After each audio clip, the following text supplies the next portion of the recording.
Hello and welcome back. My name is Shibera Katsa. So today we're actually going to look at our state of our mental wellness. Imagine this, 100 million people suffering from clinical depression, including 66 million women. The World Health Organization reports that Africa has six of the top 10 countries with the highest suicide rates in the world. People are dying by unliving themselves. It makes you wonder what is going on. And because of this, we need to be able to understand what depression is all about, because when you start unliving yourself, you have slipped into depression and you have no idea that you have. So this is what this video is actually going to help you do, is to understand when you are beginning to slip down that slippery slope. You know, most people think depression is loud. Oh, it so isn't. It is not visible, it is heavy, and it's not that obvious at all, which is what makes it so difficult to understand what's going on, within you.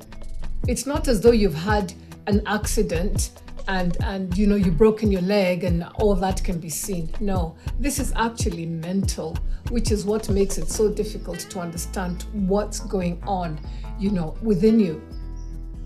But for many people, it is quiet. It just kind of sneaks in. It's numbness.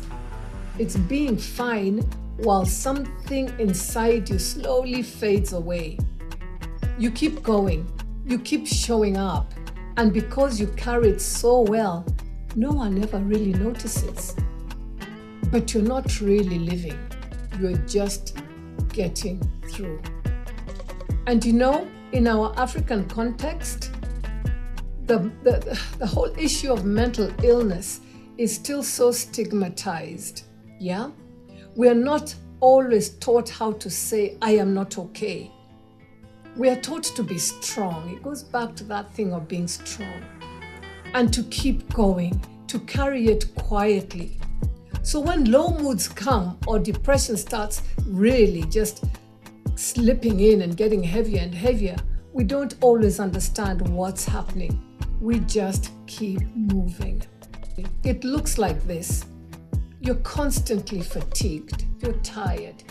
Even when you rested. You haven't slept, you go to bed, but your body doesn't actually rest. You wake up in the morning and you are exhausted, if you wake up. That's the other thing. With depression, you never actually want to get out of bed. You don't want to wake up. The things that you used to enjoy feel like effort. You don't want to go back and do those things at all, yeah? There's a kind of numbness as well that comes, or you're easily overwhelmed. You struggle so much to focus and you withdraw from people. Yeah, your social activities go down the drain. You really don't want to go out and be with people. You want to be in that black hole on your own. Yeah. And a lot of times the things that you are thinking about are negative. And that's part of the reason why you keep going down. And because you are still functioning, you tell yourself, I'm fine. You haven't the faintest idea. So you just carry on like, this is just one of those things, it's going to pass. But it doesn't, it hangs around. But these are not random. These are actually signals that something. You are going down. You're on the slippery slope of depression. If the symptoms last for over 2 weeks, it is not good at all. This is my story with depression, yeah? Looking back, I realized I didn't always understand what I was feeling either. I believe I was a depressed child for a long time. I just didn't have the words for it because I didn't know. I used to suffer a lot from asthma, and that really did used to drag me down. Anyway, then I left home to go and study abroad. So here we are, a new country, a new culture, everything unfamiliar, and I must say I missed the home food, soul food. I really missed that. And then one day, I actually broke down. I didn't understand what I was feeling or why. I just knew I didn't want to live. And there was a moment I came very close to ending my life. But I believe that my faith in Christ Jesus actually saved me. He wasn't going to let me die. There was too much work to be done. And from that point, I knew I needed help. I had come this close. And that's why this matters. Because many of us are feeling these things, but we don't have the language for it. How many people have we known or seen in the news, read in the papers, that they have unlived themselves? Depression is major when you take such actions, and it is a cry for help. So let us try and prevent before we get to that place. We need to break that cycle of not knowing. We need to feel empowered. And that's why this matters, good people. Because many of us actually feel these things, but we don't have the language for it. We were never, not never. Somehow we don't talk about it, like I said, because it is so stigmatized. And we've also been taught to push through everything. Be strong. Don't say that you're weak. Don't show your vulnerability. Just keep going.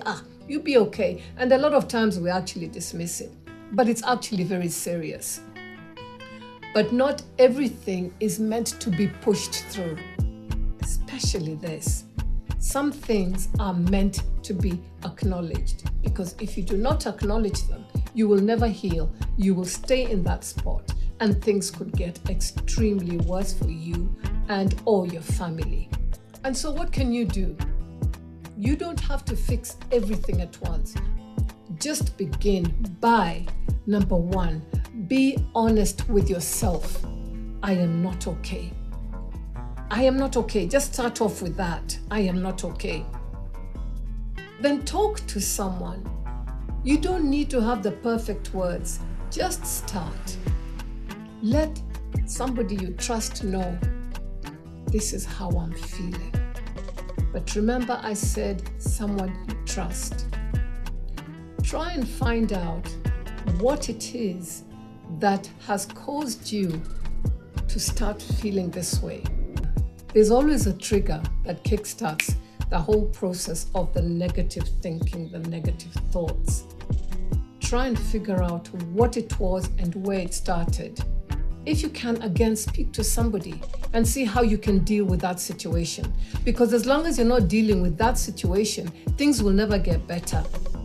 And that will make things worse for you. Okay? That's what I wanted to add on. Then do not be caught up wanting to stay in bed all the time. Don't. Get out, get out, get out. Get out, yeah? You've got to force yourself. If possible, return to simple things. Step outside, breathe, sit in quiet, even go and call a friend up and just be in other company.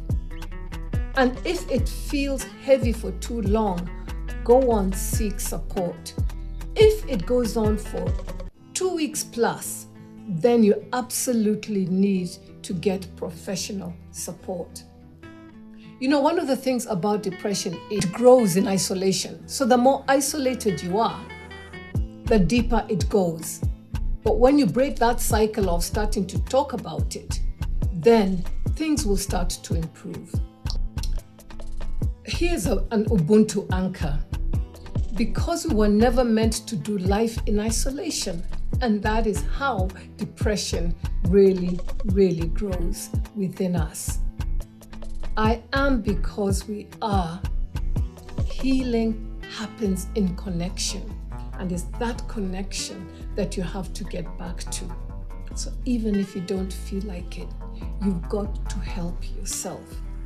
You don't have to wait until you break. Please don't. Take care of yourself because nobody else is actually going to. Allow yourself to be vulnerable, but be careful whom you speak to. So if this has spoken to you, please, please, please share it with someone who might need it. And if you have a story or experience that could help someone else, I would love to hear from you. Send us a voice note the number is on the screen, and like, comment, and subscribe to be a part of this Ubuntu journey where we are walking together, supporting each other so that we can live the best life possible. So until next time, see you in the next video. You take care and God bless you.